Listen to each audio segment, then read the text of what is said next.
Good evening, ladies and gentlemen. We are tonight's entertainment. Sound good? Yes, sir! I know who I am! Did IQs just drop shot while I was away? I have a plan. I like this shit. You know, it's Dance off, bro. It is your Me and you.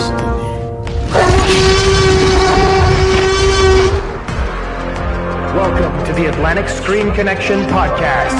Let the games begin. Hello and welcome to the Atlantic Screen Connection Podcast with Jason and Lee. I'm Jason. I'm Lee. And this week we are back with the 1991 classic by Jonathan Demme, The Silence of the Lambs. This is one I've been meaning to get to for quite some time. And I think you too. I don't know. Was I the one that suggested this? Oh yeah, absolutely. I mean, it's a film I was very hesitant about looking at because I was like, I watched this the first time when I was a teenager, and you know, I was like, in my head at the time, I was like, it's a perfect film. Do you really want to keep watching perfect films in your head and take away some of that luster and allure? You know, thankfully, you know, it turned out it's still a perfect film, so it was worth risking. Oh, I absolutely agree, man. It is fucking perfect. I don't even remember the first time I saw this one, man. Let's see. It came out in 91. I was aware of it at the time. I was 11 years old. I know my parents had seen it. They had good things to say about it. Jodie Foster was huge at that time as well. This made Anthony Hopkins a star. But yeah, so I mean, these were all familiar faces for me growing up. You know, Jodie Foster is a household name. So is Anthony Hopkins. But I don't remember the first time I saw it. I must have been at least 15 or 16 years old. Maybe 5 years after its release. Because 11 was too young for me to watch it. That's for sure. But I don't remember how many times I've seen this. It's got to be at least 10 or 15 times now. And I every time I sit down to watch it, I can't stop it. No, it just exactly. Plays it is one of those films that kind of lures you in from the moment, like no matter where you are. No, so I've owned this on video cassette. I have the first Criterion DVD version of it, which is bare bones with just a trailer. And it's in letterboxed and all that. It's a collector's item. I item. had a Rugrats DVD that fucking had more features than that Criterion release. Oh yeah. It's the beginnings. What is this? Criterion number 12 or something like that? Right. I'd have to check and see. But yeah, somewhere along those lines, it was like 12, 13, 14. I don't remember exactly what the spine is. But my first version was a video cassette. I remember when DVDs came out, I bought the first DVD version of it, which I don't have anymore. Then I bought the second DVD version because it came with extra features.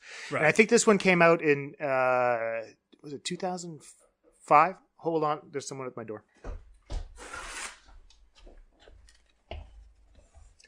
Oh, it's post. Speak of the devil, this is a fun interruption. I had ordered like I said, I had the 2 DVD version of Silence of the Lambs, because I wanted all the special features, I wanted the conversations and all that stuff, the documentaries with Jonathan Demme, Jodie Foster, Anthony Hopkins, how he got the part and whatnot. And so I have that. Then one of my buddies was getting rid of his Blu-rays, and it happened to have the Silence of the Lambs Blu-ray in it. And I was like, well, why not get that upgrade? He's going to charge me $2 or $3 for it. That'll be great. And then just recently, in February, Criterion released a updated version of Silence of the Lambs. And so I was like, well, why not? I'm going to get that one again as well. And just lo and behold, right now, my copy of Silence of the Lambs was damaged. And so right now, they actually sent me a new booklet, and it came in the mail today. So here it is. The undamaged booklet for timing. Exactly, recording on Silence of the Lambs. And I have my brand new booklet on Silence of the Lambs, and it looks fucking great. You spook easily, Starling? Not yet, sir. He's past the others. The last cell. I'll be watching. You'll do fine. A killer is on the loose.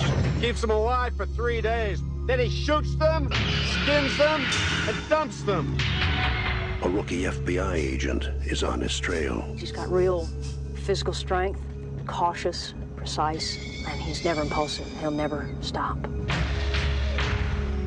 But in order to track him down, she'll have to match wits. I'll help you catch him, Clarice. Believe me, you don't want Hannibal Lecter inside your head. With the darkest of all minds. Just do your job, but never forget what he is. Oh, he's a monster. Pure psychopath. So rare to capture one alive. So close to the way you're going to catch him. Do you realize that? Oh, Clarice, your problem is you need to get more fun out of life. You told me you don't spook easily. You call this easy, sir? Lecter's missing hand arm. Man's a raving maniac. Who knows what he'll do?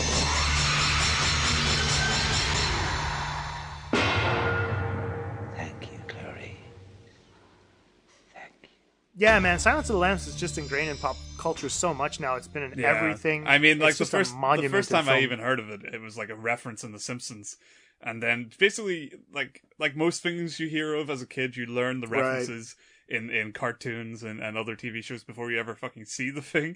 And so by the time it was like a teenager when my dad was like, you should be, watching some classic films, you have a serious missing gap in your film knowledge. One of them was Silence of the Lambs. And then you just see all these things suddenly clicking into place. I mean, I knew the fucking, the tongue slither thing was clear from that film, but just even the idea, like, the name Clarice keeps coming up in all these references, and I'm like, who the fuck is Clarice? And the reason we came to this is one of the weirdest reasons. I'm actually teaching this film right now. Yeah. In a cinema and literature course that I'm going to be giving at the college, and we're basically I'm trying to piece this together with the other Jason, that comes on the show regularly when we're talking about Marvel movies, and we were looking for something to kind of exchange. He had taught the class before, and he had done a bit of Shakespeare in it, and it really didn't take with the kids. Yeah, and so I said, well, how about, he wanted to do Silence of the Lambs. No, he wanted to do The Lion King, sorry. And so I was like, oh, I have a perfect movie to pair with The Lion King. Let's do Silence of the Lambs. And he was like, what the fuck is wrong with you? How do you compare these two movies? And so I said, well, I'll make the notes. I'll show you what it is, because, I mean, if we're going to have a survey of literature and also film at the same time, I think we should have a common thread going through everything. And so what I did is he wanted to teach the hero's journey going through The Lion King, looking at archetypes and whatnot, which is the Lion King is a perfect example of. It's a fantastic movie. And I said, well, how about we use Silence of the Lambs to show what the hero's journey is from a female perspective.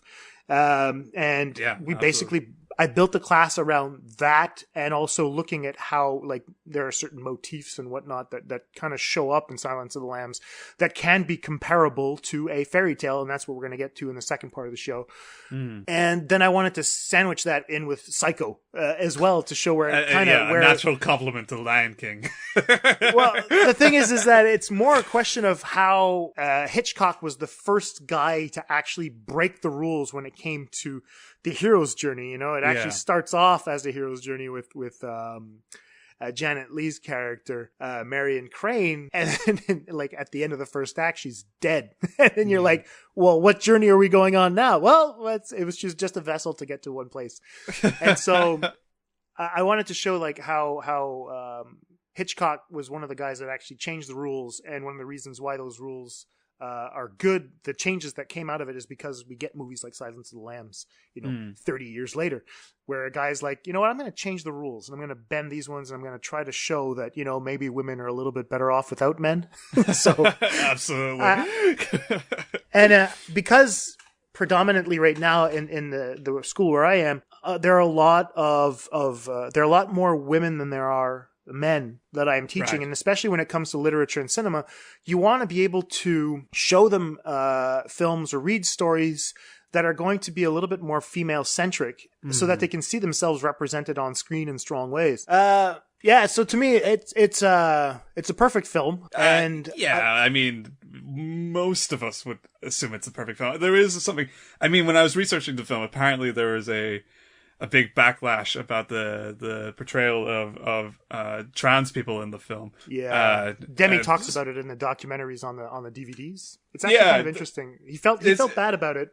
Yeah, because he didn't see it that way at all. No, exactly. And I'll be going into it in a little better detail as we go along. But I mean, just as a preface for the notes and all, I don't think it's a fair criticism of the film at all. Okay. I mean, especially because like Jamie Gumb is a victim in this film. I mean, in my interpretation, I mean, it's going to be a little back and forth, I imagine, as we're talking through, because obviously he is violent in the film, but the film makes a pointed moment of stating from the most sane character, which is Clarice, that transgender and transsexual people are not violent by nature, you know, that it's just like everyone else, they're passive, you know, and so that violence actually comes, and I'll explain that a little as we go along, but it comes from systematic abuse, and that's, Lecter gives us that information as in the film. So we're not looking at trans people and seeing them as monsters. And Demme did state once that the argument was brought to him that it did make him realize how little positive role models and portrayals of trans people existed in film. And so obviously to see another one at the time, even today, another trans person portrayed as a villain, even a sympathetic one that you might feel sympathetic for, is still far in favor of negative portrayals than it is in positive, and he did feel bad about that. I don't think it's fair to levy that criticism at Silence of the Lambs, because they are very even-handed in the portrayal, and they actually, I'll be going into it a little bit, but I'll explain why why he's such a tragic figure in my view, and why his transgender has nothing to do, and as it's stated there, with his violent nature whatsoever, you know. So, but get into it now. I really want to hear what you have to say about this, because it was one thing that I never picked up on when I was watching the movie as well. I never, in my mind, the way I saw James Gumb, I'll probably be calling him Bill throughout, because it's just that's what comes to my mind. That's the name they say more. Exactly, you know, and that's to me, that's what's at the core of the film, is that the quest for identity. Identity is the main theme that runs through Silence of the Lambs, and it's always been one that I had picked up on, but I'd always seen Bill as a killer. I never had made any association to sexuality or anything like that, because Lecter says that his crimes aren't necessarily related to that. They're more related to who he thinks he is.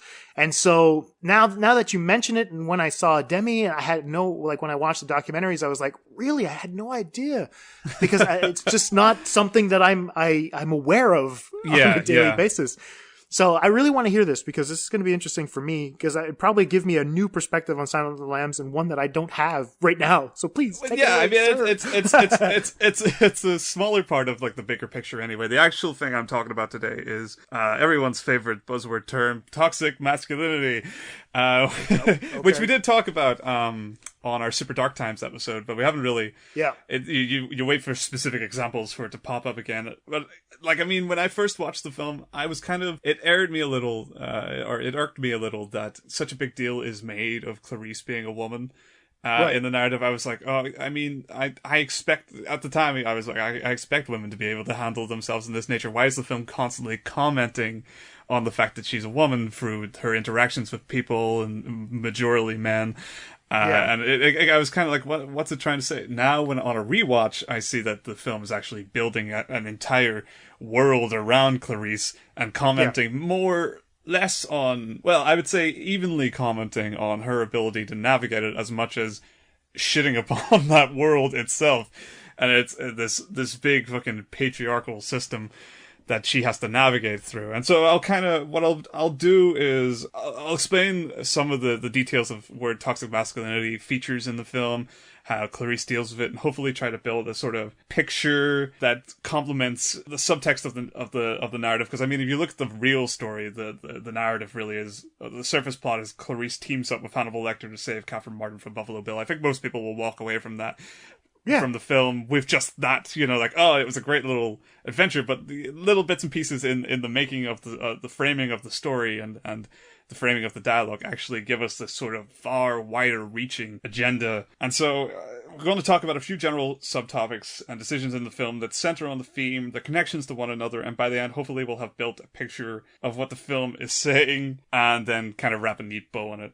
So we'll start with, we'll try and aim towards starting with the main men before we get into Clarice herself, because we'll build a sort of framework of her interactions before we talk about where she's coming from. We'll build what she's up against, and we'll discount Buffalo Bill for now, because I'll put it. He'll be after these guys, because then we'll see where he's coming from a little clearer. So I think first, before we talk about the three main men, we should talk a little bit about how the men in the background and side characters factor into the story, and how they all exhibit usual traits in toxic masculinity, which I have a handy little list.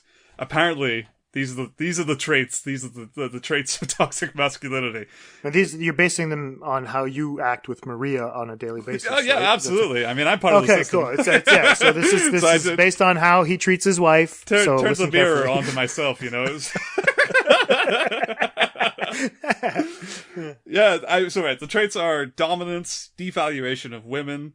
We'll put a little asterisk there also because, and it'll come into this, anyone who's not male, basically, because homophobia plays obviously into a lot of how toxic masculinity works. Anyone who portrays a nature that isn't just straight up male.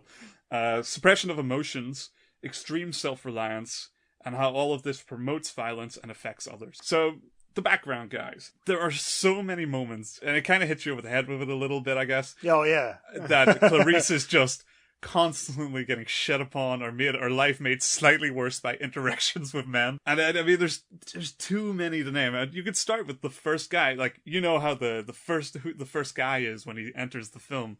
You mean in the forest when she's running? Yeah, that guy. yeah, it's just one dude running from the back, kind of like who the hell is following her? Yeah, exactly. But I mean, think about how he's introduced. Like, after following Clarice for a few minutes, climbing over the obstacles, and it's all this one take. She's got over this sort of net training thing. Right. The moment the man calls off screen, the camera actually stops and hovers, and then centers around him instead of her. So even the first guy in the film becomes this like focal point where it steals the story away from Clarice. And that's just random interaction. That guy doesn't even have a part. And then after that, there's so many images. Like there's the elevator of tall men, as I like to think of it. So that's a funny thing, because Demme actually cast tall because he was going to do this. The idea that everyone's always towering over Clarice, they wanted to have that big difference. The fact that they were actually wearing red shirts too is like this idea of danger. Even, I mean, Spielberg uses that technique in Munich when he's actually putting red around everything like that. So red, not only a symbol of desire, but also a symbol of danger, you know? And so, yeah, you're absolutely right. Everyone's super towering. Even when she's walking through the little, when she's actually on her way to see Crawford. Yeah, I think it's either before or after. Thing. Yeah, exactly. You know, everyone's just so much taller than she is, you know? So, yeah, absolutely. Exactly. Yeah, and it really gives that sense of how males in the film, like, impose on her. They all sort of tower over her. So there's that presence that drives through. Then, of course, we have, discarding the three main men we're going to be talking about, which are Jack Crawford, Dr. Chilton, and Hannibal Lecter. We can cut straight to the prisoners. Later on in the film, who obviously, of course, interact with her, give her, like, you know, I can smell your cunt line, the fucking Biggs, of course, the guy who tosses the semen. Those are more extreme examples. There's also Barney, who, even though he is a positive influence in the film, he's kind of, well, he's more inert, he's passive, but Barney's the guy who looks over the prison, and even in his short time on screen, he kind of locks her in with these prisoners and says, "I'll be watching you." And, you know, there's creepy undertones to things that aren't necessarily creepy interactions, you know? Then there's more scenes at the academy. There's the apathetic driver and the guy when they go visit the lot. There's the room with the police staring that are led in a negative way by Jack. There's the stop check guy who doesn't let Clarice approach Hannibal Lecter when she gets to the hotel. There's even the bug guys, the guys who analyze the moth. One of them hits on her. One of the fucking bug guys. You know, you can't get away from it.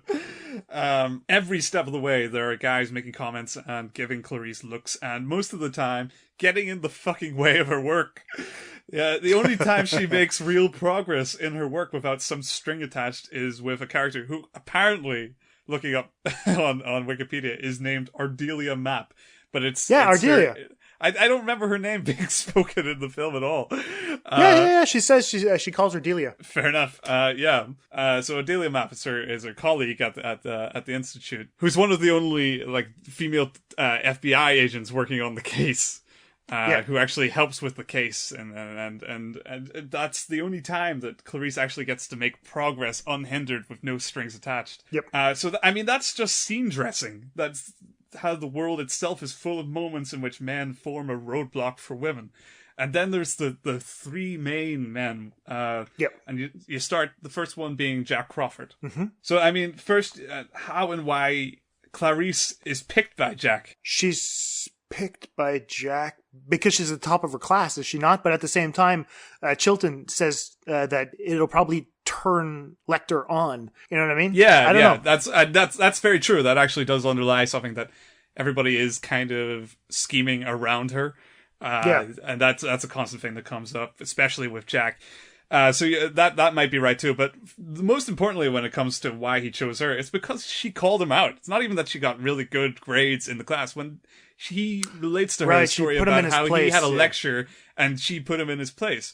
So, I mean, you could read it as him trying to punish her for trying to make a fool of him at some point or correcting him. Oh, come on. Really? You think that? No, I don't think that. I'm just saying that the fact is she had to make a point of in their relationship. I gave you an A, calling him A out, minus, sir. And he tries to level her down a bit, but that's the only reason she stands out to him, which is already this sort of fucking roadblock situation where she can't even get ahead without fucking calling him out. But I mean, beyond that, I mean, women have to prove themselves to get attention. So there already is an uphill battle, and that comes this recurring image that we'll talk about over and over again. But the very first thing we see Clarice do is climbing this hill at the very start of the film. So I mean that as a metaphor encapsulating the entire film. Yeah, it's beautiful, absolutely. It's encapsulated with these interactions as well with people like Jack Crawford, who just present these fucking obstacles to get over, to get good work done. But yeah, I mean, and then between that, you move on straight to recurring imagery between all the men, the close-up. And now it's utilized in loads of different ways between each of the characters, but this extreme close-up of the face for Crawford, Chilton, and Lecter is one thing that ties them together with Clarice, but mostly those three. We get a couple of sort of close-ups with Buffalo Bill as well. But mostly it's these three who get a moment of extreme close-up. Not only does it help tie these main characters together and grants us the intimacy that's being forced on these interactions, you'll note the camera is always a little closer to the men than it is to Clarice. Yeah. She's never drawn in, and that's great characterization just in the way that the camera informs us a little bit about Clarice. But we know she knows the game, you know. She can climb these obstacles. And just through these simple images, which is brilliant. Bar on one occasion, which is her telling the story about the lambs to Lecter, is the only time we get Clarice as close as any of the men. This is her being super intimate and not guarded. She actually gives up a lot of herself in that scene. Yeah, the interesting aspect of that is exactly how it's shot, and I'm glad you're pointing it out, because the closer we get to the end of the film, the closer the conversations, the deeper Lecter goes into Clarice in terms of reading her mind, but getting her to expose a little bit of what she's been through, the death of her father, and the silencing of the lambs. It's interesting because even the way that scene specifically plays out is that it starts off as at a distance. Yeah, absolutely. Right? You have these establishing shots where they're going to be confrontational through bars. And it's one of the things that it's the only time in the movie that Clarice and Lecter actually talk through bars. The other times are going to be through a window. And the funny thing is that as the scene moves on, those bars slowly start to disappear. And so that's when Clarice starts to open up. And it's a really, really novel way of showing, because that's the closest we become to Lecter. And it's also the closest we become to Clarice. And it's really great. That exchange is beautiful. Absolutely. Yeah, no, that's exactly it. I mean, that shows us that moment for Clarice, that she gets intimately framed, that she does open up in a way that she doesn't open up with the other men. But when we look, there is one other instance where it gets pretty close, was her first meeting with Dr. Chilton. After he starts flirting with her, it gets a close-up that matches his. Yeah. But as she rejects him in her reply, we can kind of assess that she's being fake intimate to sort of move the conversation along. And we get that kind of comment where it forces him to back off, and we get a wide shot of him that makes him look small afterwards.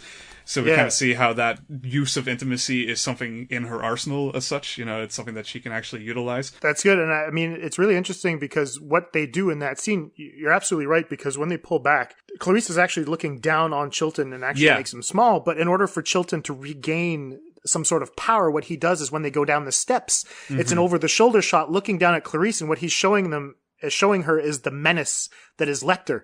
And so he's literally trying to terrify her just before she walks in to talk to the guy.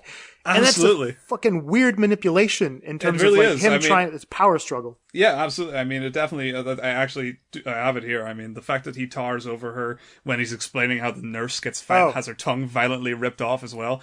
It's a total power move to try and intimidate her, and it's this possessive, almost sexual advance on her as he kind of he looks like he's getting off on the fucking fact that he's trying to put her back into place. Which is, plays into, I mean, everybody knows he's a dick anyway, but I mean, there's just his face. But yeah, exactly. But it's another neat touch just in the framing of the relationships between her and these men. But I mean, back to Crawford. Most of his interactions in the film are laced with double meaning. There's this sort of request/demand for her to sit down when they're in the office, which does put them in equal framing. But once she stands back up again, his eyes remain level. So we kind of see that he's kind of staring at her chest rather than glancing at her eyes or making actual contact with her. That's something. That? He's constantly puts her down beneath him whenever she triumphs with false assurances of glory and a series of tasks that take her from the spotlight. So the relationship is a kind of toxic one in itself. There's the belittling scene with the police officers, of course, in which he actually leads them to belittle her by just inaction. Other than that, there's the false deal he crafts behind her back to trick her into getting Lecter's trust, which he does twice. And there's the final handshake between her that resembles the hand touch Lecter gives her. Yeah. The only time there's two of these hand touching moments where his thumb lingers on her hand. Just like Lecter. Lecter does this little reach of his thumb over to her hand and she snaps it back.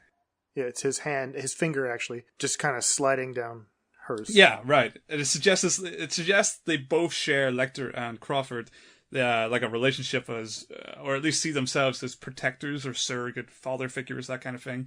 Mm-hmm. While she either pulls her hand away or gives a clean, fair handshake to assert her sort of position in that, Crawford, like Lecter and like Chilton, each try to get one over Clarice in demeaning and belittling ways, but she's very certain of her position in all these things. She does get tricked a couple of times, but she maintains like a stature for herself. And it's all kind of very telegraphed easily through these little actions. Moving on to Chilton, we basically already talked about everything that comes from him. You know, that obvious, besides the obvious come on, again, he asserts that pressure over her in that he invites her out to the town. But there's also, that close-up match shot. There's the stalking of her down the staircase. There's the lurking.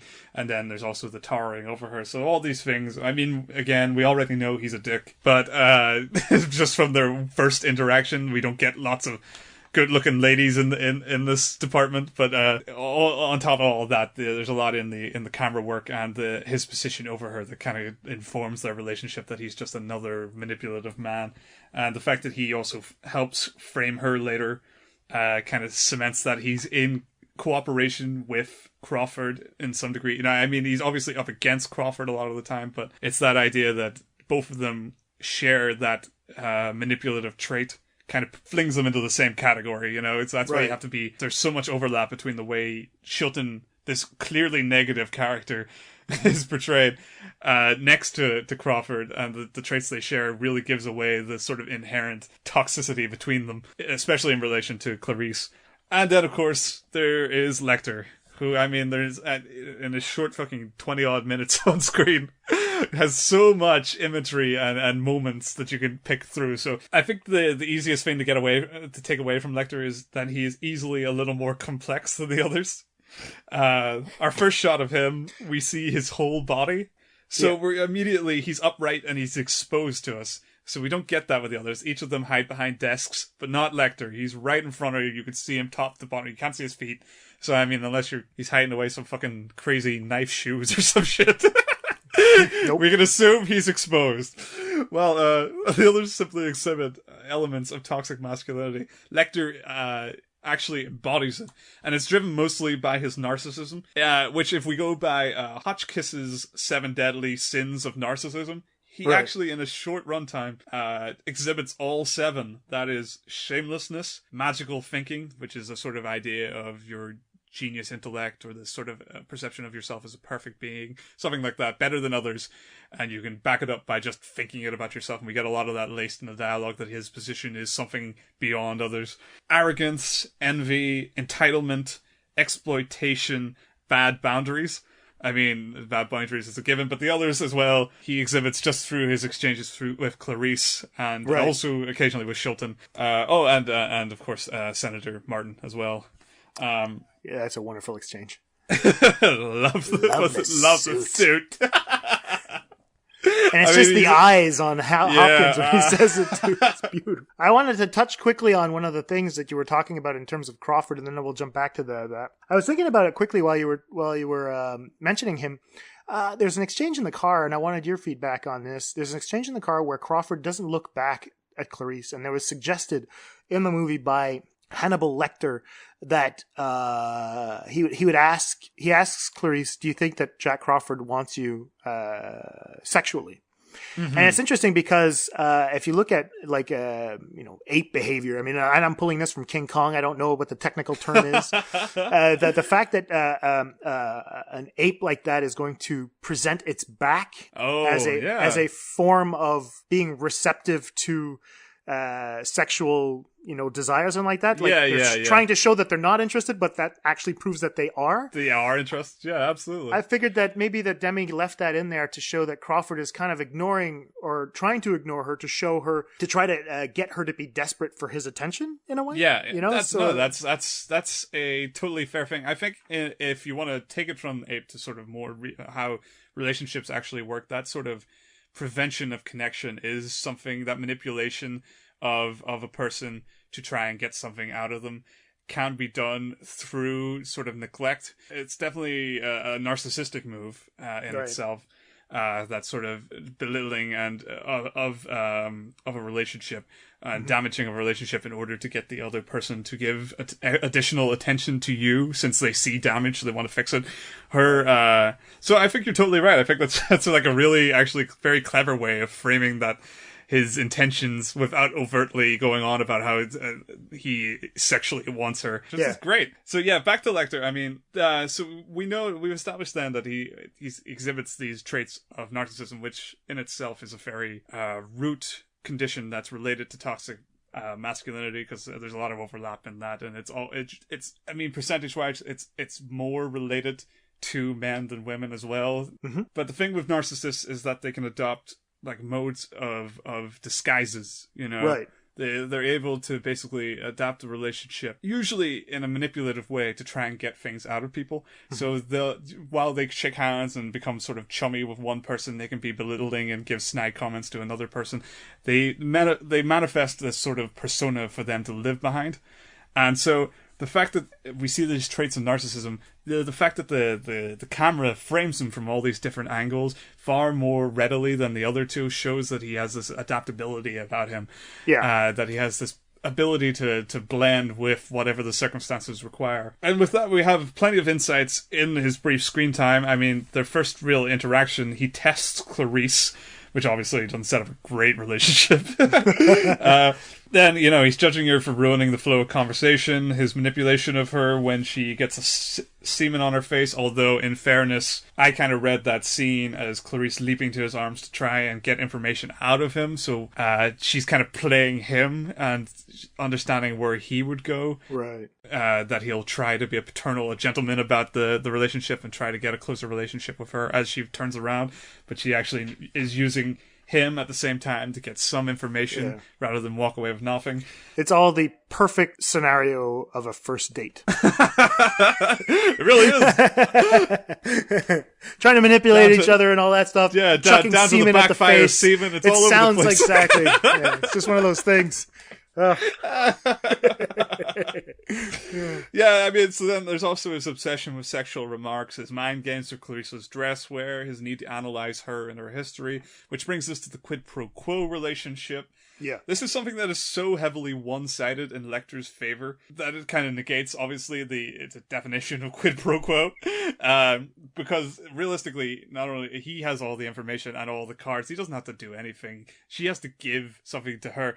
And at that point, if we also want to take in the fact that Clarice has had to go through so much, even in the system where she has to fight uphill, that the fact that when you get to that point, and you still have to give a little bit of yourself quid pro quo with the next person to get a little bit of information.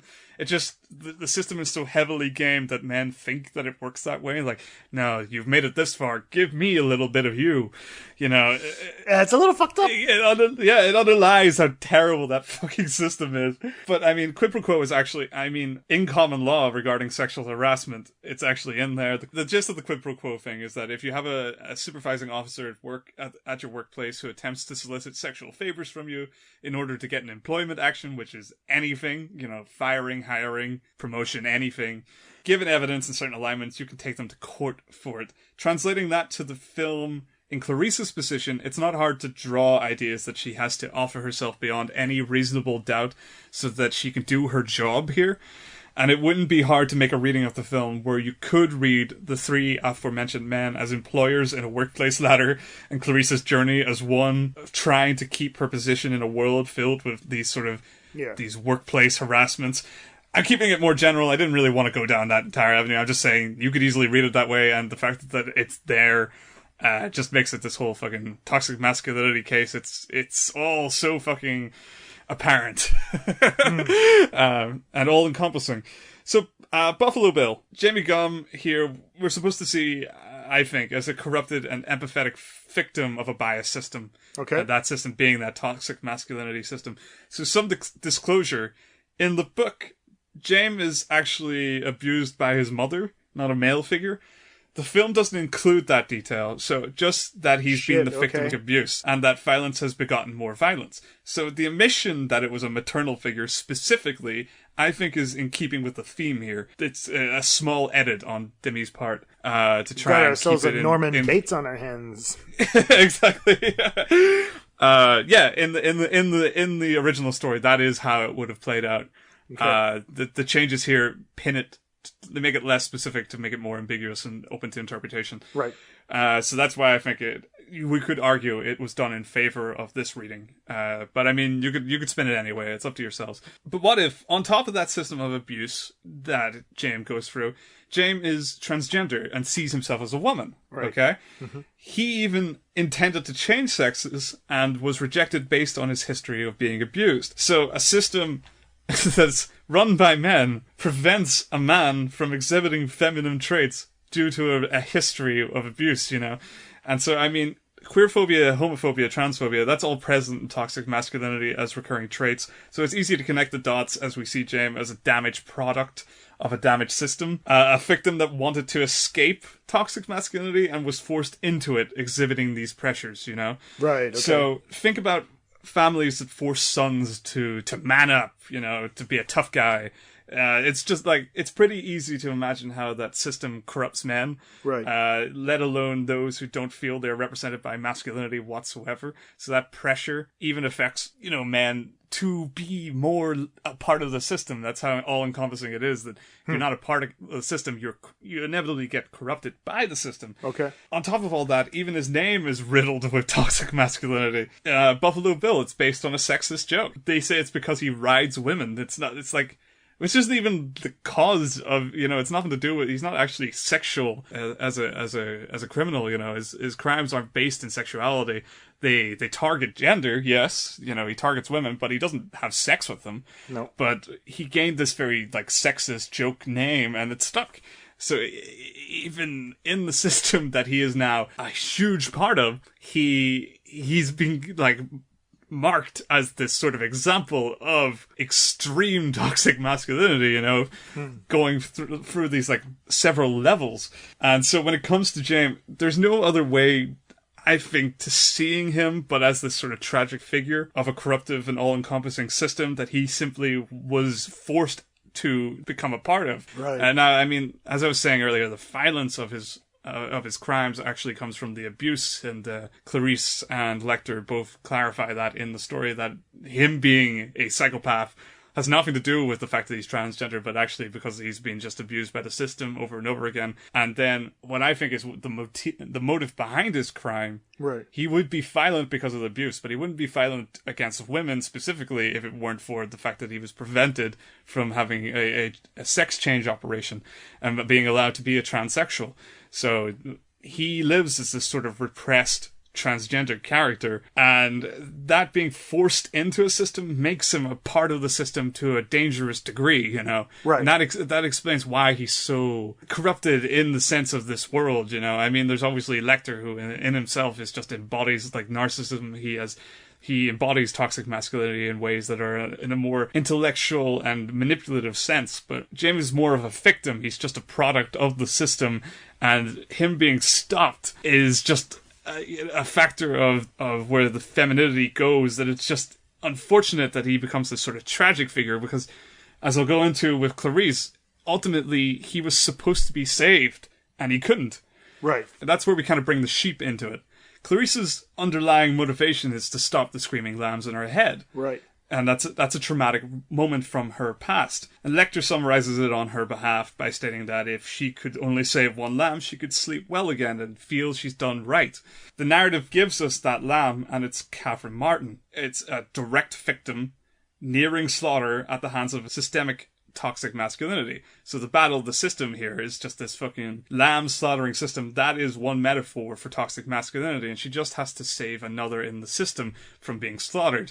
So we've got Catherine Martin, who is now going to be another victim of the system, you know, right. And her battle is to protect this woman from the system, as she's been given this ability to navigate it, to climb the uphill battle. Her role now is a protector of women in this world, you know. Yeah. And so that's where we also see the lost lambs play into it. We've got James Gum. That's his role. He's the lambs that couldn't be saved. He's already just a part of the system, you know? I like that. So he's a lost cause, and it's all the more disappointing on Clarice's behalf, because she actually is inevitably forced to kill him to save the other lamb, you know? She has to confront the system to such a degree that she actually has to sacrifice those sheep to keep one alive, you know? And that's, you know, and it's that great inner turmoil, that great how fucked up the system is, that basically you have to prioritize one over others just to keep some headway in against the system. It's fucking terrible.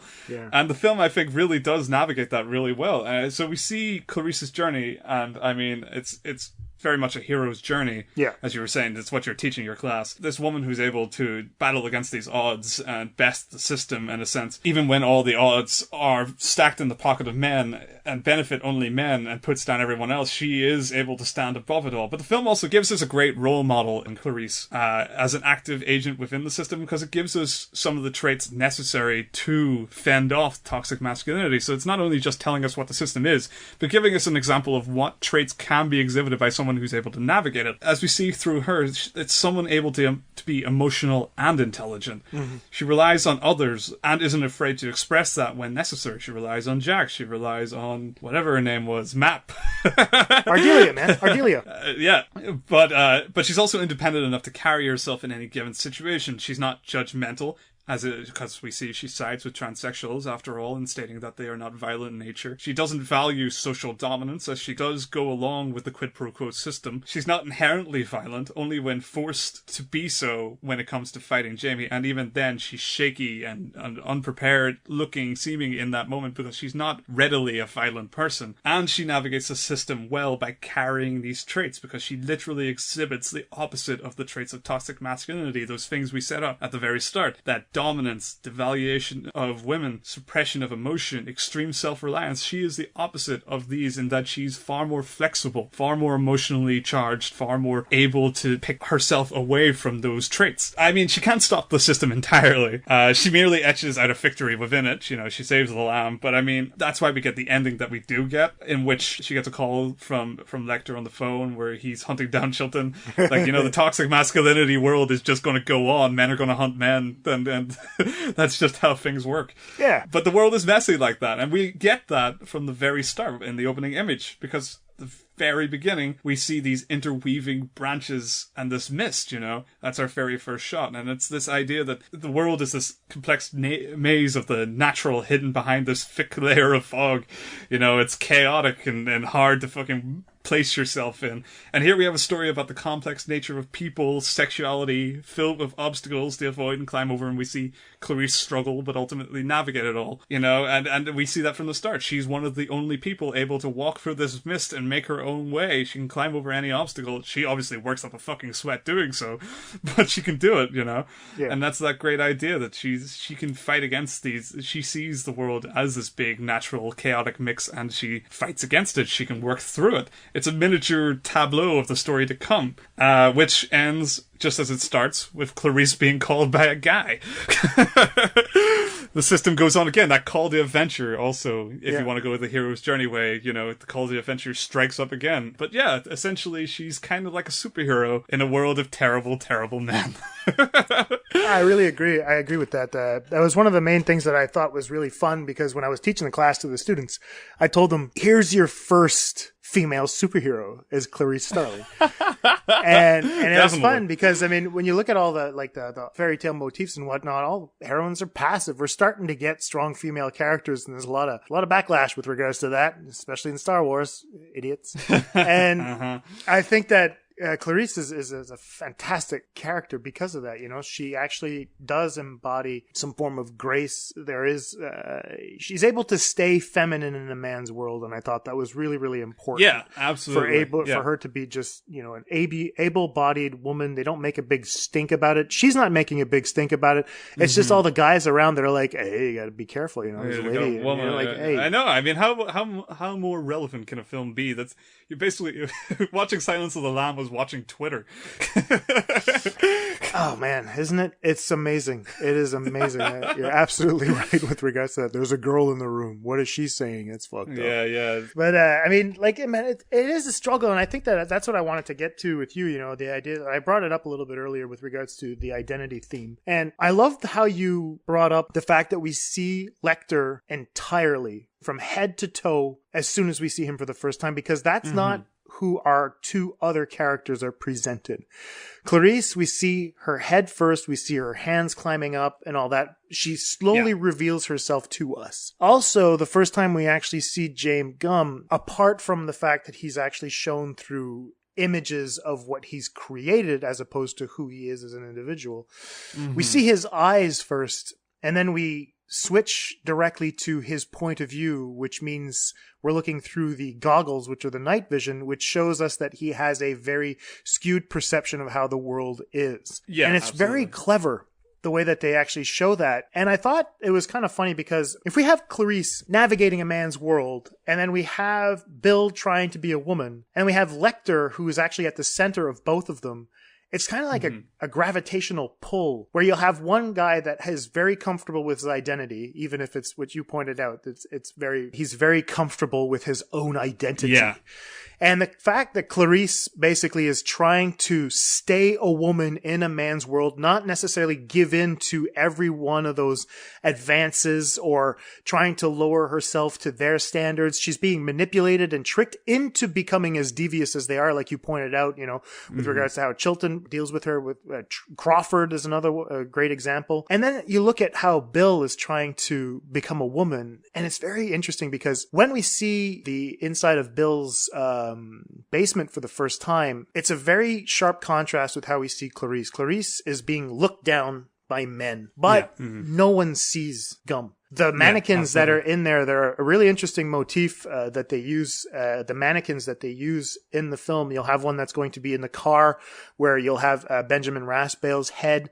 You'll also have Frederica Bimmel's house where she actually shows there's a where she actually has the mannequin that has that's staring out the window. But then in James Gumm's basement, in Buffalo Bill's basement, you'll have these mannequins that are all dressed up, but every single one of them is beheaded. Like there's no women looking at James Gumm. There's no men that are looking at James Gumm. James Gumm's perception of the world and him trying to become a woman has nothing to do with women. It has everything to do with him. He isn't trying to navigate anything that has to do with how women perceive the world. It's how he sees women should perceive the world in a way. I don't know if that makes any sense. No, I think it makes sense. I think the idea that his entire story comes from something very personal, and yet the world takes advantage of that and shapes him into, so when he actually exits the world, he's this killer, but when he's in his basement, he's alone, he's unseen, you know.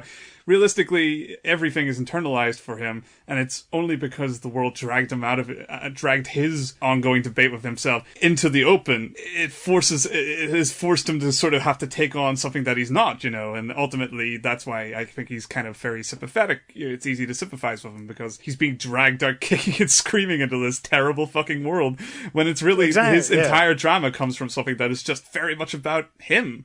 You know? And that's what I thought was interesting, because if it's all a quest for identity, you can actually look at it as if Clarice is able to deny herself any form of masculine traits, I think that in a way, by stopping Gumm from killing another woman, she actually is able to prevent him from becoming something that he possibly shouldn't be. He's not a killer. Like you said, he's transgender. And the thing is that the way he's going about it is going about it in a, well, I'll say quote unquote wrong way, because like you said, it has to do with toxic masculinity. And the only person in here that's not struggling with identity at all is Lecter. And they're revolving both around them. The more Clarice navigates towards the male world, the more we see Gumm actually navigate towards the woman world, right? The fact that she becomes a little bit more deceptive and devious and tries to go with Crawford's plans, the more that we see what Gumm is actually doing, right? But in the center of that, you know, once the gravitational pull goes the other way, where Clarice actually relies on her instincts, relies on who she is as an individual, like embracing the femininity that she has, going with female instinct, you know, something that I don't know much about. She stops relying so much on her connections to the men. She ends up, that's where Adelia also becomes a big signifier, because that's how she makes the leap to finding James, that she starts taking her own initiative. Ardelia's in the room when she's there, exactly. You're totally right. And I think that's actually really great, because it makes this movie a little bit more important. You know what I mean? Not just in terms of like what it is, you know, in terms of like it came out at a moment in time where it's actually blending genres, where you'll have, you know, it's a little bit gothic horror, where, you know, the mist where you're showing with the woods and all that stuff. And actually we're going into several basements. You have these castles with these hallways and all whatnot, you know. You know, you'll have Lecter locked in a tower at one point, and we'll get to what Catherine Martin is locked in at the bottom of a well as well. You'll also have the psychological thriller. You'll have the police procedural, and you'll have the one thing that I really appreciated when I started watching it for this angle is the fairy tale, and not in a condescending way. I mean that in the best way possible. You know, the idea of a cautionary tale or a morality tale. You know, the fact that Clarice is a positive female figure, you know, and she doesn't have a romantic relationship in the movie. You know what I mean? It's not something that I think that she's suppressing. It's just something that she's not interested in, because, you know, she wants to do what she has to do. Super not part of this story at all. So, I mean, it doesn't, And I mean, she does go through changes, obviously, okay? And I mean, and I think the big change that she goes through is accepting the death of her father, you know, because the Silence of the Lambs is intricately tied in with how she sees her father. The fact that that was the first summer she went away, and that's the Screaming of the Lambs is essentially her losing her innocence. You know, it's a potent thing, but it's also a trope that has to do with innocence that we've seen in so many different things. Yeah. But the interesting aspect is that she isn't solving the case to prove herself or gain acceptance from a man. And I think that that's absolutely crucial to the point. She doesn't live happily ever after. She moves on to the next case. Yeah, absolutely. She does her job, you know? And what I wanted to do is kind of just navigate that a little bit and go to point out a lot of the fairy tale motifs that are inside Silence of the Lambs. The fact that it's actually loosely based on Little Red Riding Hood or Little Red Cap, whatever you want to call it. There's so many different versions of that story anyway. And before I get to that, I wanted to just point out a couple of the elements that are included in fairy tales, and you guys have heard me talk about this a little bit more before. One of them is obviously the use of the number 3. So 3 is a little bit, it's kind of masked inside Silence of the Lambs, but it exists there. So Clarice meets Lecter 3 times in the jail cell before he's moved to the other one. So the ones that are behind glass, as opposed to the one with regards to the bars that we were talking about earlier, she actually goes down and meets him 3 times there. Bill has 5 victims, but he's on his way of killing a 6th victim. So we have that 6 is divisible by 3. There are 3 main characters in the film that are actually gravitating around each other. So you'll have Bill, Clarice, and Hannibal. And one of the most intricate things that shows up, and even, Hannibal addresses it, and it's the 3 stages of the butterfly, the moth, that we see in the film. That's actually linked to, Christ's resurrection, so life, death, and resurrection, which is exactly what Bill's trying to do, which is why he puts that moth cocoon inside Frederica Bimmel's mouth. There's also one in Benjamin Raspail's. He's actually symbolically showing that there's a transformation about to happen. He's in his chrysalis stage before he actually becomes a butterfly. The main motif throughout the movie that is actually really big in fairy tales is obviously the damsel in distress. So we're saving a princess from a witch in this case as well. Catherine Martin is that princess. And it's one of the interesting aspects of it is that we have a woman saving a princess and not a man in this case. And that's really important to actually subverting a little bit of genre expectations when it comes to it's like an updating. Yeah, there you go. I like that. Obviously cannibalism, which is pretty much self-explanatory. It's one of those things that happens a lot in fairy tales, and they call him Hannibal the Cannibal. It's not for no reason. He does eat his victims. You know what? Weirdly, when I was talking about Hannibal, I never brought up the fact that he actually eats people.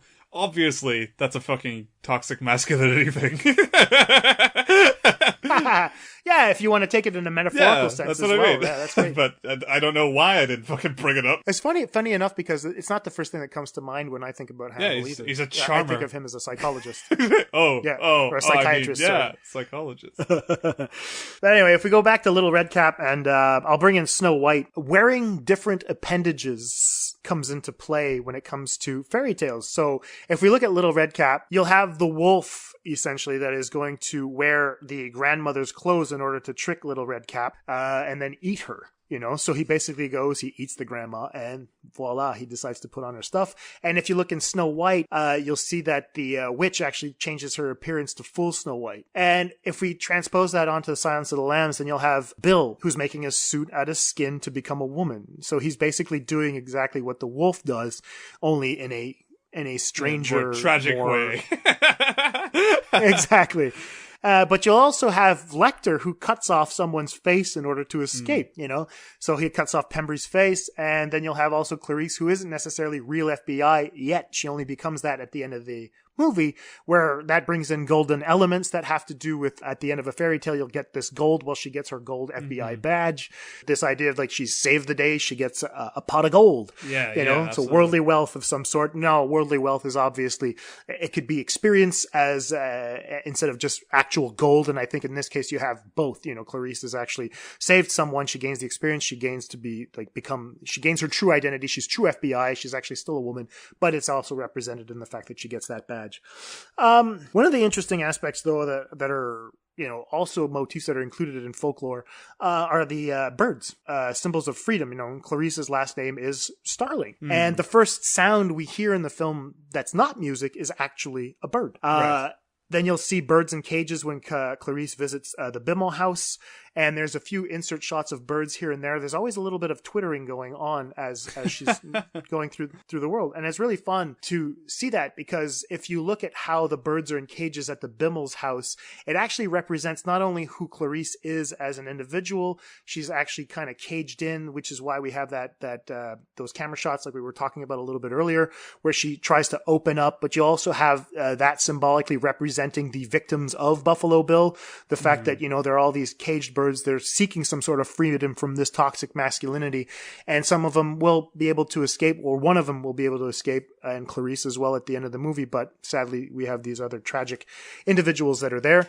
Another one is cats. that are linked to resurrection as well, because they have 9 lives. And there are 2 cats in the film, one in the window outside Catherine Martin's house and one inside the Bimmel house, both indicating the process through which Bill intends to transform them. You know, so you'll have the idea of life, death, and then using them to transform himself. He's going to resurrect them in a different form. The interesting aspect is when you kind of delve into folklore, the cat is usually representative of a nearby witch. And that's kind of fun because if you look at, and I'll take the easiest example, it would be Lucifer in the Disney adaptation of Cinderella. Lucifer is a crazy fucking cat. And then he is basically the embodiment of the evil stepmother, the witch in that story. Yes, absolutely. And so when we see Buffalo Bill for the first time through the eyes looking at Catherine Martin, the cat is upstairs in the window. So we have this nearby witch that's actually going to be able to grab one of the women and then, you know, transform her. And the other one is in the Bimmel house where the cat is actually just between the 2 rooms. Yes. Where Clarice is actually in Frederica's room looking through her things. She finds those images of Frederica inside the little it's like the ballerina box, the music box. Yeah, the little music box. That's what I was looking for.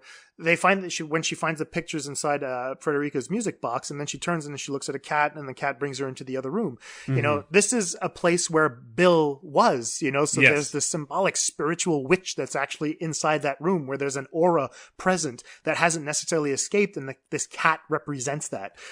Obviously, this brings us to the butterflies and moths, which are also symbolic of transformation. Lecter flat out says it in the movie. You don't have to look too far for it. Yeah. But in folklore, these are regarded as pagan versions of angels. The butterfly is, but the moth is the opposite. It's an angel of death. Right, yeah, okay.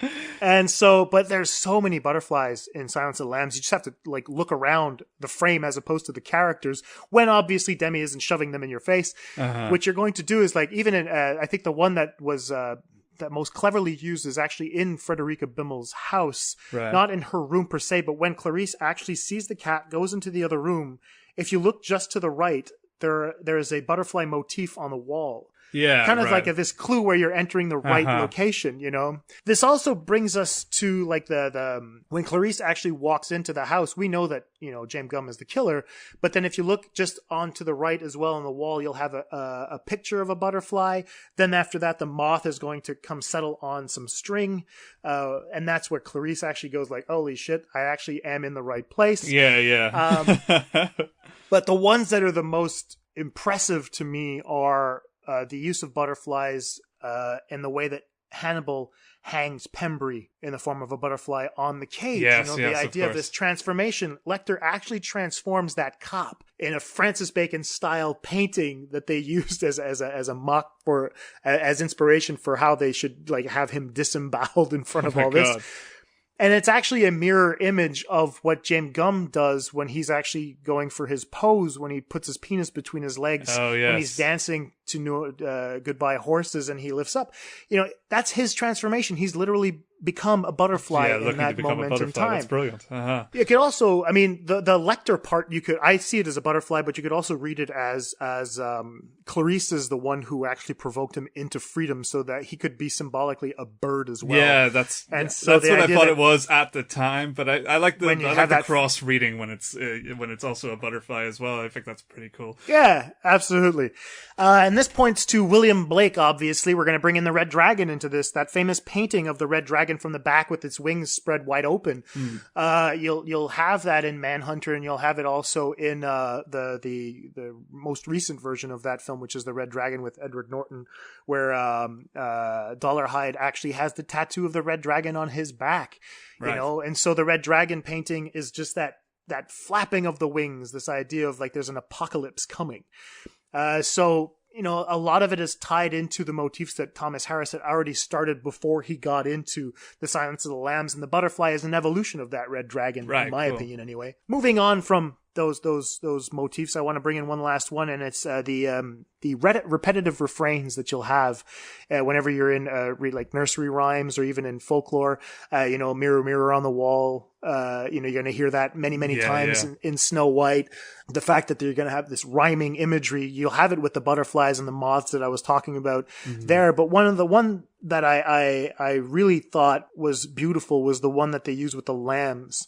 The fact that Clarice mentions the lambs, the fact that Hannibal draws Clarice with the lamb, and then you'll have Precious, the dog. That is a fluffy white little lamb.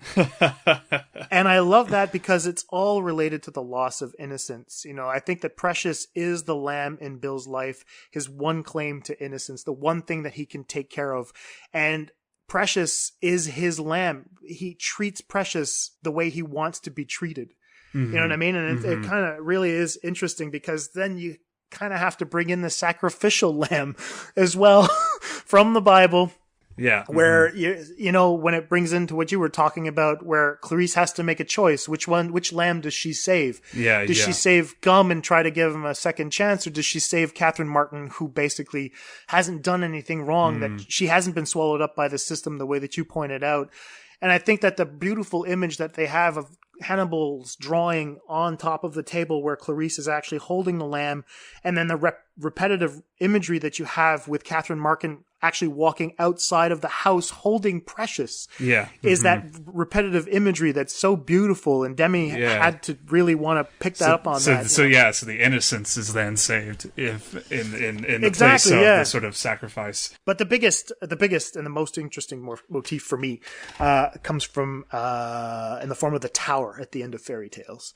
The tower is not necessarily in all end of fairy tales, but it's usually where the princess is being held, usually a prisoner of outside forces or to time itself. Scholar Joyce Thomas says that the tower in fairy tales has a few iterations, such as the attic or the antiquated clock tower, where the hands on the clock stand still. Just think of Back to the Future. That you have this clock tower where time no longer moves forward. There's that one point in time where everything changed. So you can even bend the rules if you want to, and you can include the coffin. The coffin itself is a place where time stands still. So in Snow White would be her being locked in that glass coffin is a representation of being locked in the tower as well. Right. So if you look at fairy tales themselves, the towers, the most famous ones are going to be in Sleeping Beauty. They're going to be in Rapunzel, Beauty and the Beast. And I'll even throw the attic in Cinderella in there as a form of tower, because that's where the evil stepmother locks her away, as well, so that the priest does not get her there. So if we look at these associations, the tower in fairy tales, the associations with the attic, the clock tower itself, they usually are symbolic of the lack of forward moving time. Okay, so it's a place that embodies the past, a place where characters who are imprisoned no longer abide by the regular notions of time. Okay, if we look at Briar Rose, Sleeping Beauty is said to be asleep for 100 years up in there, and the things go around. Everyone's asleep there. So time literally stops. She doesn't age. If you look in Beauty and the Beast, all the objects and the beast are frozen in time, tied to that flower in the tower in the Forbidden West Wing. Snow White dies for a time. Cinderella's days are a continuous cycle of never-ending present in the form of chores, and then she goes back up to the attic to sleep, only to wake up again and go back down to see what she has to do again. So it's this perpetual thing that goes on and on and on. And I think the one that I find the most interesting is the one in Rapunzel, where the tower is actually the witch's design, where she keeps Rapunzel a little girl. There are no stairs that go up, and there are no stairs that come down, obviously. What I find interesting is we also find spindles in those towers. If you think of Briar Rose, Aurora or Sleeping Beauty, depending on how you want to call her, she pricks her fingers on a spindle and falls asleep. And if you look at Cinderella, that's where she actually makes her dress up in the attic, a place where she wants time to move forward, but she's condemned to using whatever materials she has. If we transpose all that imagery onto Silence of the Lambs, well, we've got Bill who sews, so we have that symbolic spindle that's there. He's also stuck in time. He's stuck in that moment. He's waiting for someone to transform him into a princess, and yet it never happens. So he takes it upon himself to create the princess he thinks he should be. He himself becomes a damsel in distress in a way. The distress is a little bit more psychological than it is physical. But if we transpose that imagery onto him, that's what it is. And therefore, the basement itself, where he actually keeps Catherine Martin locked, is a representation of his psychological state. Like the audience and Clarice herself at the end of the movie is actually navigating his brain, his thoughts, and his innermost desires. So the mannequins, again, like another motif that I pointed out earlier, represents the way he sees women. Not as people, but as objects. And that's like, I think Clarice and Ardelia actually listen to Senator Martin's speech, where she's actually saying Catherine's name over and over again in order for Bill to see her as a person as opposed to the object that she is. Now, if the basement itself is a representation of Bill's thoughts, and Bill puts a woman at the bottom of a well, that would reflect his deepest desire to become a woman. Yeah, absolutely. And the interesting thing is that if we have Catherine Martin, who is without time at the bottom of that well, Bill becomes the witch that we were talking about. So like in Snow White, who tries 3 times to kill Snow White so she can remain the fairest one of all. You know, he's basically killing all these people in order to make himself the fairest one of all. And if you look at the tower in Rapunzel, there's only a small window for her to see out of. So the world is actually surrounded by trees and she doesn't necessarily know how it's going. That's where I thought that the tower in Rapunzel was actually very much representative of the well in Silence of the Lambs, because if we see Catherine Martin looking up, it's a very narrow point of view. Yeah. Because it's Bill's point of view looking down, and he doesn't see a wider aspect to anything that's going on. His very narrow-mindedness is where he's actually trapped. Catherine Martin is who he wants to become, but at the same time, he's not looking at the bigger picture. And that brings me to what I think is really interesting. It's the fact that the well itself is an inversion of the tower. Yeah, exactly. Okay? Because the witch is a man in this story, where the tower goes up and the man needs to go up to rescue a woman.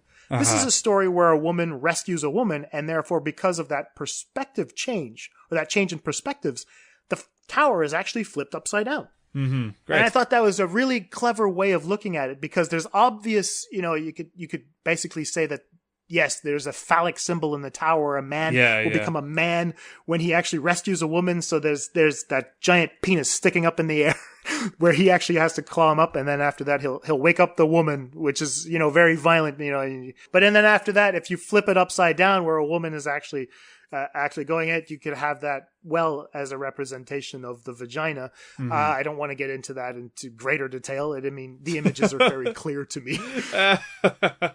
And so I thought that was a really interesting way of looking at it, just shaping it as a fairy tale, but a fairy tale designed to empower women. Yeah. You know, the idea of, you know, getting out that toxic masculinity that you're talking about, fighting it, but fighting it in order to save women, not necessarily empower men. And I think that the only choice that Clarice had at the end of the movie is exactly what you pointed out. She had to shoot Gum. He is a tragic figure, but he is also the example of the most toxic, like you said. It's not his fault. It's not his fault. But at the same time, he's a byproduct of the system, but he is absolutely a product of the system. So you still have to, you know, conquer that, defeat that in some way to at least save the innocent. So no, yeah, absolutely. I think it's such a cool read too. I think it's so cool that the tar works into it. You reminded me a little of another story in which it's a sort of a female hero who conquers a male system to etch out a little living for herself. And it reminded me of Jane Eyre, which is interesting. Absolutely. Because Victorian Gothic. Also,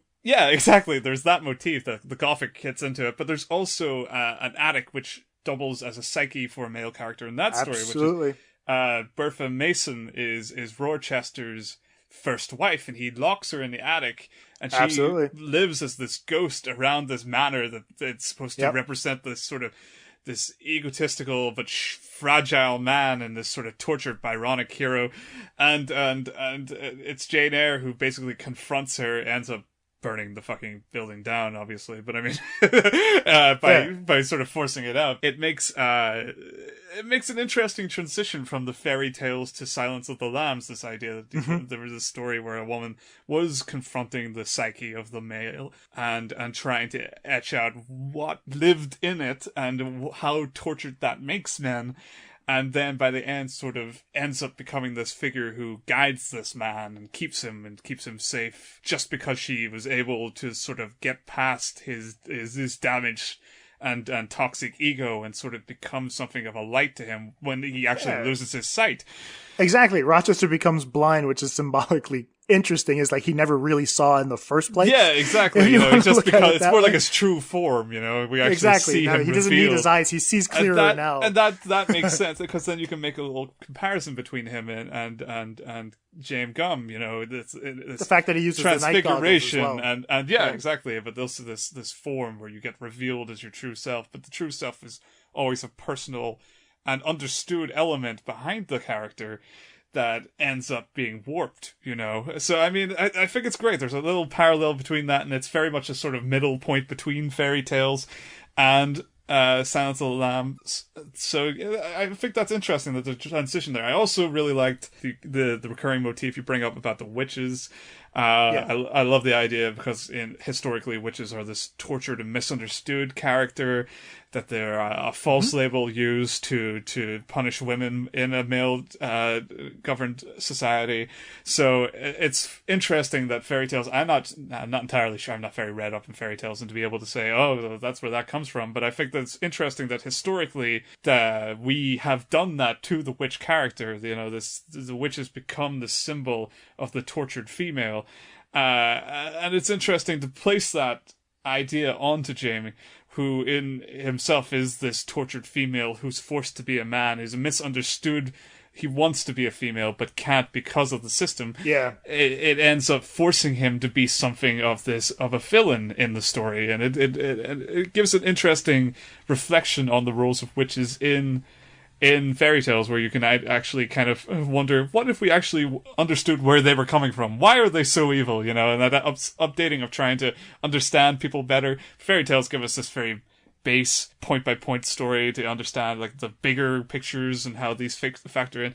Where Silence of the Lambs, when you read it that way, it kind of looks like a breaking apart of a fairy tale, to sort of show you the inner workings behind what causes each and every piece to function as it does, And I think that's really interesting, especially when it centers around having to have a psychological discussion with this psychologist who eats people. I think that's great. And the idea that the cats also factor into it so firmly and actually lead you to understand the witch better, to try and find where the witch is. I think that's interesting as a motif, because it not only does it cement the notion a little better, but it also, the fact that the cat leads Clarice through the room to get better details to find the witch. It seems like almost as if part of the witch is crying to be understood, or crying to be found. And then you bring in that sacrificial nature of James Gumb, then you understand that he actually might, given what you read through that relationship, he's actually crying to be stopped. He actually, and you get that also from just the idea that, like all killers in these stories, they have a calling card that makes them easy to find out, and it's sort of the psychological cry to be stopped. But I like the idea that both the moth and the cat form that function where they represent, when he's not around, this intention behind the character, both leading the hunt to find and stop him. It's fascinating. I think it works on a lot of levels there. Yeah, I mean, and just to continue quickly with regards to what we're talking about in terms of the witch. I mean, the witch herself, fairy tales always deal in extremes, right? And so the witch is always a representation of the older generation trying to still remain relevant in a way. And so the new coming in basically is pushing out the old. And there's always going to be that power struggle again that we have in Silence of the Lambs. And the witch, the idea that she wants to stay young by consuming the bodies of the young. If you look at Rapunzel, even in the updated version that Disney put out, which I thought was a fantastic movie. Absolutely. Mother tries to, she keeps Rapunzel locked in the tower so that she can actually stay young. Snow White is the other thing where she she wants to eat I think it was Snow White's liver, lungs, and heart. Yeah, I know from the Disney cartoon, it's the heart. I'm sure there's more to it in the actual fucking story. Yeah, it's pretty intense when it comes to those things, and it's all a quest to consume the young one's beauty. Yeah. And at the same time, when you look at what Buffalo Bill is doing, when he actually cuts up Catherine Martin's shirt, and he looks and he goes, oh...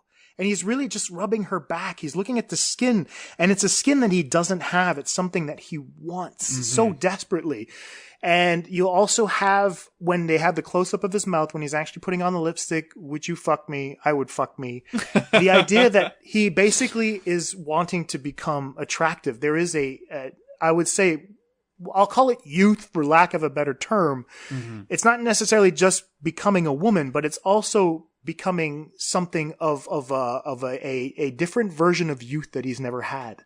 Something just popped in my head, and I want your opinion on this. Witches also engage in incantations. Would you say that when he is talking to Catherine Martin and she disobeys, when he says it puts the lotion on its skin, on its body, on its skin, or else it gets the hose again. He's repeating that as a refrain as well. Do you think that would be some form of incantation so good. from a yeah, witch? Absolutely. That's interesting so to see clever. It that way. Yeah, definitely. I don't know, man. I could go on for another hour, but I don't think that I'll always have something more to say about Silence of the Lambs. Yeah, it's that kind of film. It's so open-ended in its imagery as well, and its characters. When you're working with fairy tales, the fucking conversation always goes on forever anyway. So, well, I mean, we're going to be talking about Drive, and so a lot of this is going to come back up. But I'm really looking forward to that because Drive is another one. I'm really happy I showed this to my students. Yeah, absolutely. And I had a fun time watching them watch it. I know that there are a few that didn't sleep that night, and I took great comfort in that. And at the same time, I was like, you can't do that, Jason. That gives grounds for Leslie to get you to watch horror movies, because if kids can watch this, you can watch other shit. You deserve to be tortured too. So I don't know if I'll give her the pleasure anytime soon, but yeah, no, Silence of the Lambs. I mean, I'm not even going to recommend this. If you haven't watched it yet. Yeah, it's a deserving classic, you absolutely, come on. So I don't know. Yep, that's all I have to say about it, man. Shall we close this out, sir? Let's do it. Hey, thank you guys for patiently waiting for our latest episode. It's taken us a while to get back on track. I had a semester. I'm still working on a lot of stuff, planning courses and grading papers and all that stuff. Life got in the way a little bit. This is a pretty jam-packed semester for me. The kids are going through their little changes, so family matters and whatnot, and I wanted to have a little bit more of a relaxing time. So I have to say to Lee, thank you for your patience too, because I'm the one that's constantly holding us back. But yeah, so I hope you guys enjoyed this. This is a fun one to talk about. There's so much more to say, but at the same time, I think we did a good round. I'm really glad to have talked about Silence of the Lambs. I love this movie so fucking much. Yeah, and I feel like we didn't fucking totally ruin it or destroy it, so that's the best we can hope for. Yeah, definitely, yeah. So we're inviting you guys to comment, send us your feedback on the episode. Thanks for waiting. We're going to be trying other things too. Lee and I had wanted to start having a little bit more conversations. We realized that bringing on people for our main show was a little bit more difficult because of the analysis that we do and stuff like that. And this is not us it's a difficult format to ask of our friends, Exactly. So we're bringing back AtlanticSC Chat or Next or whatever the fuck we used to call it, and we're going to be sitting down with people and just having long-form conversations about movies. So look forward to that. We've already taped a couple. We're keeping them in the bank, and we're really looking forward to sharing these episodes with you guys because we had a fuck ton of fun. Absolutely. And we're intent on having a lot more fun doing this. So it's going to be a fun thing to look forward to. I'll stop saying fun now. That's no fun. That sounds like fun. All right. We haven't been on Twitter much lately, so thank you for respecting that. Speaking of toxic environments, social media has been one of those things that I've slowly, like I said, Mike Deniston has been slowly telling me to tune out, and that's what I've been doing, and I've been feeling greater as a result. And so thank you for that. But do give the show a follow. Go check out our Facebook page. Check out our Instagram. Check out AtlanticSC on Twitter.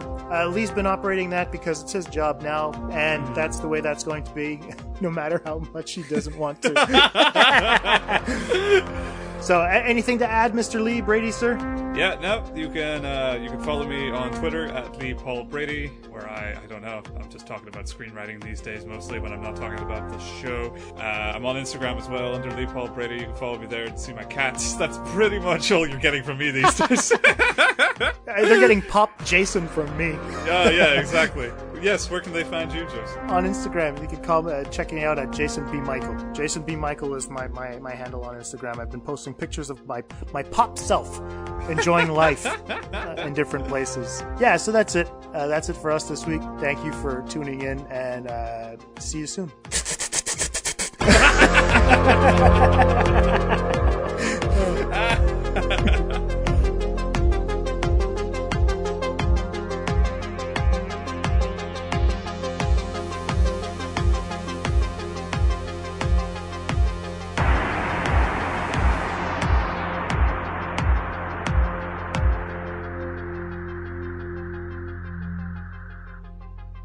This conversation can serve no purpose anymore.